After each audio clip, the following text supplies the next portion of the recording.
పిల్లాడు చెడిపోతే ఎవరిని అంటారండి? ఊళ్ళో వాళ్ళు తండ్రిని అంటారండి. ఖచ్చితంగా పెంపకం చేత కాదు, అదో పెంపకం వీడు అంటారు. ఇక్కడ ఖచ్చితంగా ఇప్పటికీ ఉందండి ఆ మాట.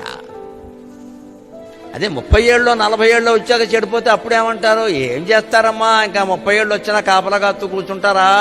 పిల్లలకి అన్నాం కానీ వాళ్ళ తలరాతనకి అన్నామా, అప్పుడు వేరే సామెత. కానీ 16-18 ఏళ్ల లోపు ఏముంటుందంటే ఖచ్చితంగా మగపిల్లాడు చెడిపోతే తండ్రి బాధ్యత అంటారు, ఆడపిల్ల చెడిపోతే తల్లి బాధ్యత అంటారు. ఆడపిల్లల మనస్తత్వం తల్లికి తెలిసినట్టుగా తండ్రికి తెలిసే అవకాశం లేదు.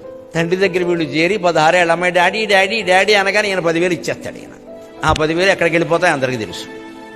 అదే తల్లి అయితే అడగగానే ఇచ్చేస్తారేంటి, చూసుకోద్దా అంటుంది. ఎందుకంటే ఆడపిల్ల, ఆవిడ ఆడదు, తెలుసు. ఎందుకు దానికి 16 ఏళ్ళ దానికి 10,000 తినకండి. నిన్నగాక మొన్న పత్రికల్లో మీరు చూసుంటారమ్మా, 16 లక్షలు వెళ్ళిపోయినా ఇంటర్మీడియట్ ఫస్ట్ ఇయర్ అమ్మాయి అకౌంట్ నుంచి.